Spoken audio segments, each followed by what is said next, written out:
Mental Health Monday. Mental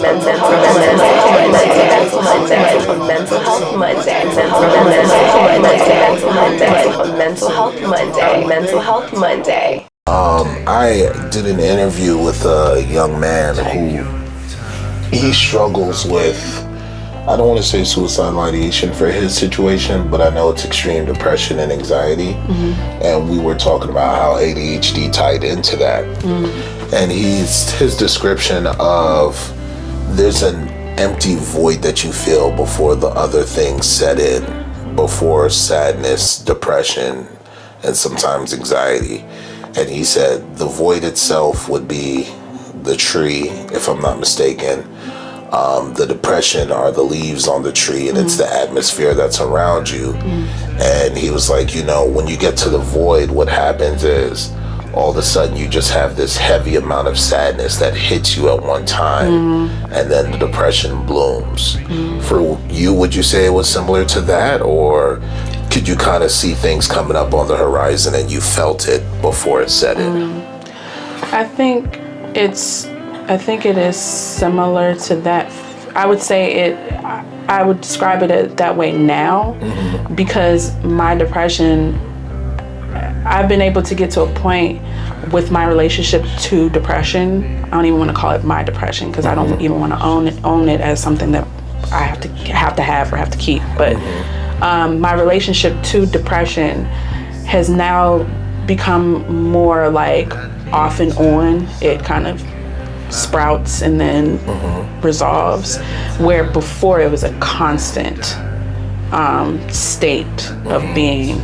So prior to now, I would say it was more of, I would say I was born predisposed to depression. I would think that I would say that would be most accurate, because I was feelings of alienation, sadness, and apathy, and all those things that we, correspond or the identifiers of depression. I would say I was feeling them very early on in my childhood, and then growing into my teens. It wasn't until I was 18 when the actions that I was taking were starting to be recognized as suicidal, where I was finally diagnosed with depression. But I was taking all sorts of different self-harming actions throughout my childhood, from my primary years up until my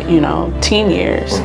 So do you remember what those actions were? Like, do you remember the order in which they were happening and how you could see that that was leading to like worse actions?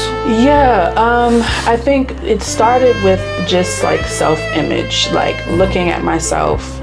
I remember when I was younger, I would look at my thighs a lot, and I didn't like that my thighs seemed to spread when I sat down, which is normal. But like back then, I thought that meant I was a little fat or chubby, or something off with me. And so that was one thing.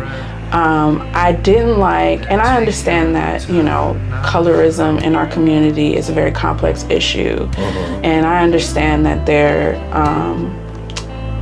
is some sensitivities when it comes to like conversations around privilege and like privilege of light-skinned Black people versus kind of the hardship of darker skin. So I understand that. So this is not, I'm not saying this to not acknowledge that, because I do recognize that. But I was the lightest person in my family. So that was often made apparent to me. I would jokes, statements. Jokes, and it was like yellow girl. Just kind of like I was called white girl. Were you that light? I didn't think so. I mean, I haven't gotten any this about the same complexion I've always been. But I was, and it wasn't that I've never, and this is why I'm really careful to acknowledge the nuances, because I've never felt like ugly for being light skinned, because I understand that society has kind of like, you know, treated lighter complexions as something that is like, you know, favorable. But I have felt alienated because of it. Okay. You know, feeling like, you know, I don't belong. This is not where I'm supposed to be. I stand out too much. Yeah. It's too obvious that I'm different. I just want to fit in, and I can't seem to get that one. Yeah. Right. Yeah. So that was a thing that I recognized when I was younger. It was a big thing. And then I started to, and this is a little touchy for me because I don't really talk about this much. I started to develop like some sort of like sexual things, like when I was like around 6 or 7, and I attribute it to an incident that I faintly remember. It's like, you know, when you get older, you have like these images of things that you remember, but because it's so long ago, you're not even sure if it really happened or not.